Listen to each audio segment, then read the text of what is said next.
Não resistência não significa necessariamente não fazer nada. Significa que qualquer fazer se torna não reação. Lembre-se da profunda sabedoria implícita na prática das artes marciais orientais. Não ofereça resistência à força opositora. Submeta-se para superá-la. Tendo estabelecido isso, não fazer nada, quando estamos em um estado de intensa presença, é um poderoso transformador e curador de situações e de pessoas.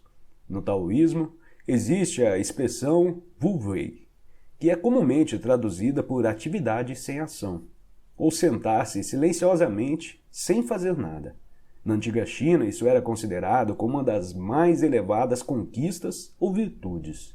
É radicalmente diferente da inatividade no estado comum da consciência, ou melhor, da inconsciência, que tem raízes no medo, na indolência ou na indecisão. O verdadeiro fazer nada implica uma não resistência interior e um intenso estado de alerta. Por outro lado, caso haja necessidade de ação, você não vai mais reagir a partir da sua mente condicionada, mas vai responder a uma situação com a sua presença consciente. Nesse estado, a mente é livre de conceitos, incluindo o conceito da não violência. Então, quem pode prever o que você vai fazer? O ego acredita que a nossa força reside em nossa resistência, quando na verdade a resistência nos separa do ser. O único lugar de força verdadeira, a resistência é a fraqueza e o medo disfarçados de força. O que o ego vê como fraqueza é o ser em sua pureza, inocência e poder. O que ele vê como força é fraqueza. Assim, o ego existe no modo contínuo de resistência e desempenha papéis falsos para encobrir a fraqueza, que na verdade é o nosso poder. Até que haja entrega, a representação inconsciente de determinados papéis se constitui em grande parte da interação humana. Na entrega, não mais precisamos das defesas do ego e das falsas máscaras. Passamos a ser muito simples, muito reais. Isso é perigoso, diz o ego. Você vai se machucar, vai ficar vulnerável. O ego não sabe, é claro, que somente quando deixamos de resistir, quando nos tornamos vulneráveis, é que podemos descobrir a nossa verdadeira e fundamental invulnerabilidade.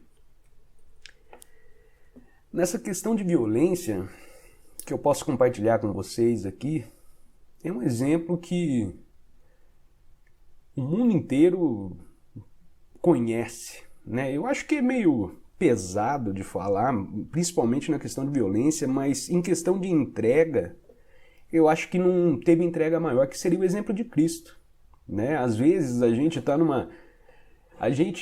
Eu acho que realmente é um exemplo honesto e real, porque, vou te dar um exemplo, se você está numa discussão tal, e, sei lá, surge uma briga, o que for, você vai ser agredido, sei lá, não sei. Imagine a condição aí que você quiser.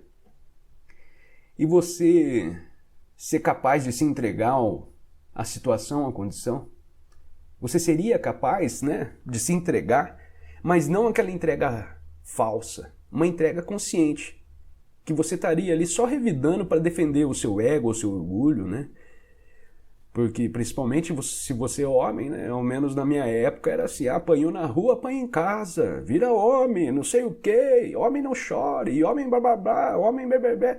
Então a gente fica carregando essas coisas pro resto da vida. Então, se chegar numa condição de luta, por exemplo, e falar assim, se eu revidar para esse cara aí, eu vou estar... Você tem que ser honesto. Se você tiver que revidar, revide, mas não espere os louros da vitória, né? Porque é exatamente isso que o ego quer. Se você revidar, esteja consciente que não é por reforçar essa identidade mental do ego aí. Esteja consciente que você revidou para salvar a sua experiência de vida, sei lá, alguma coisa assim, para sobreviver mais um dia, sei lá.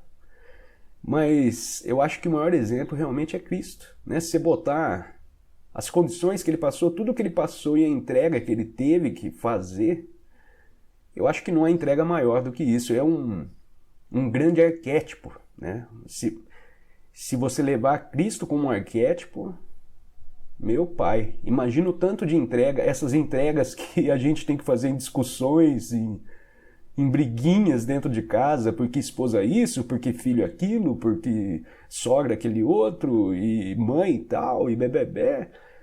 Essas entregas aí se tornam piadas, né? Se tornam muito mais fáceis de ser concluídas. Né? Que possamos observar esse arquétipo de Cristo,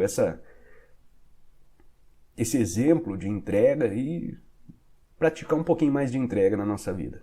Valeu, um grande abraço a todos, até mais, tchau, tchau.